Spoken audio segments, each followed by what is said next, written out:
society also. Now insulation also plays a very important role in that. So if you see the next slide, now we call it insulation a sustainability system, whereby if you see whenever you are making an investment,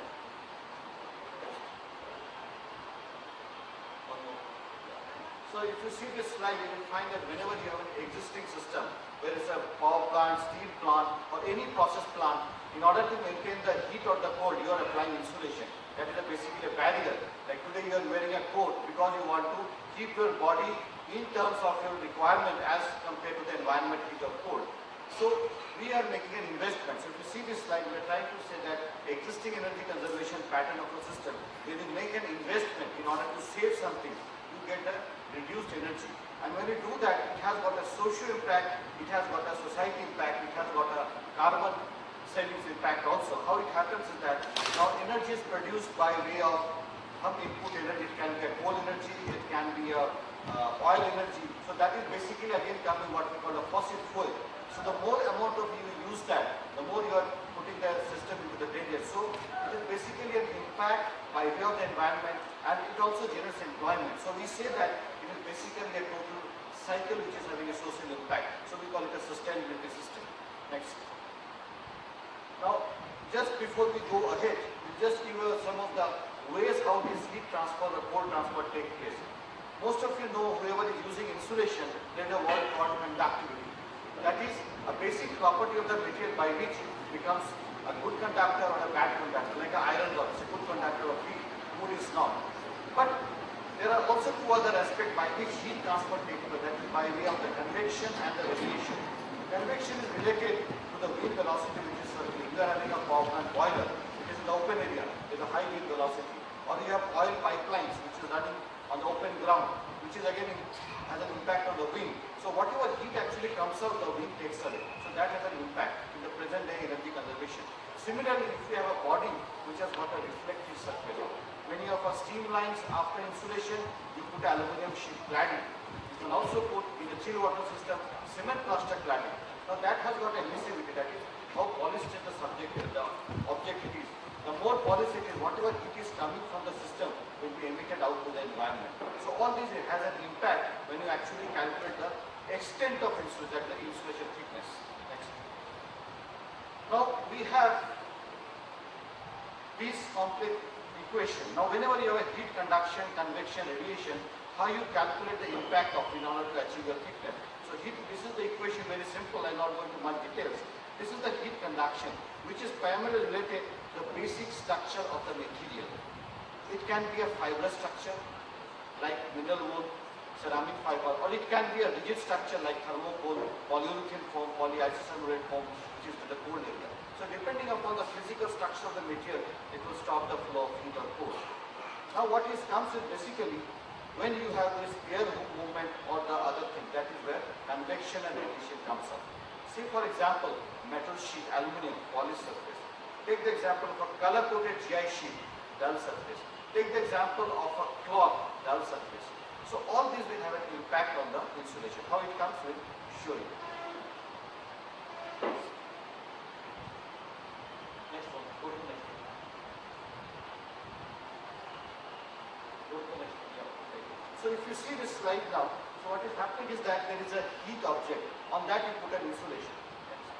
So when you do that, there will be some amount of heat which is coming out. We call it the heat which has come out after it has been stopped by a good insulation, by good conductor. Then what happens? Next. There will be something called conductive heat through insulation. And immediately after that, if there is a wind velocity, whatever heat has come out will be carried away by the wind.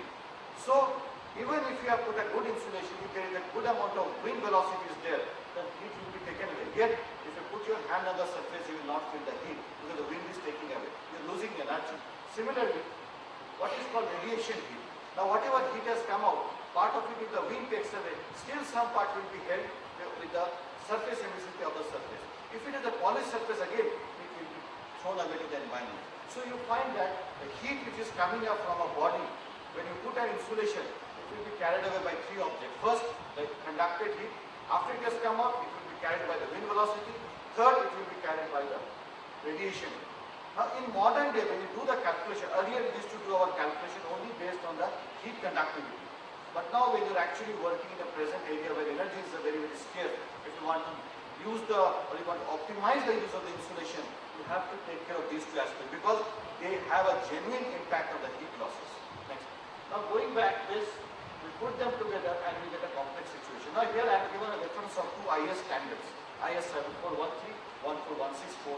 The earlier days, in order to make life simple, when we are not concerned about the energy criteria, we used to take these constants, numerical values when we used to do our thickness calculation. Like for bright aluminum, we have put a point, GIC, plaster, so many other things. But in the present day now, we try to do a calculation for each and every aspect. Because why? If you have a large pipe diameter, the contact with the wind will be more. If you have a small pipe diameter, contact will be less. If you have a large boiler, contact will be more. So each and every object has to be treated unilaterally without linking it to of the insulation. So your actual concern is the outer diameter of the pipe which is in contact with the environment. Next. The present standard which is followed now for calculation is ASTM C680. This is the latest standard which is now being followed for calculation of the insulation thickness. Now this ASTM actually takes care of this. What we talked about is wind velocity, what we talked about emissivity. It has slightly increased the thickness. What you are earlier may have been putting 4 inches, it may slightly go up to say 5 inches. But your heat losses will be reduced. A illustration will show you this. And if you just have a look into this particular chart, you will find that we have taken two diameters. Here we have considered a pipe which is operating at 450 degrees centigrade, steam pipeline. So the thickness comes up, in case of this ASTM, approximately 220 millimeter, and if you see the heat loss comes to 85. Now if you see the impact of the wind velocity, what I was talking about, if you take a wind velocity as 0, the heat losses is 85. The moment you put a wind velocity factor of 0.5 meter per second, it becomes 190, 1 meter makes it 143. So you see, 220 becomes 175, becomes 150, losses 85, 190, 143. So you have to make a judicious selection to what should be your method of calculating the thickness. Why we talk about wind velocity 0, why we talk about wind velocity 0.5? Because many a times, why we say let us have a wind impact? Because suppose you have a pipeline which is running in the open air, a lot of wind will be there. So somebody will say that insulation is done because we want to protect the surface, we should not be beyond 60 degrees centigrade. Now let me tell you, whenever we do an insulation thickness calculation, the criteria is always to restrict the surface temperature not beyond 60. Why? Because if it is 60, if you put your hand, it will not get burned. The moment surface crosses 60 degrees, personal protection here will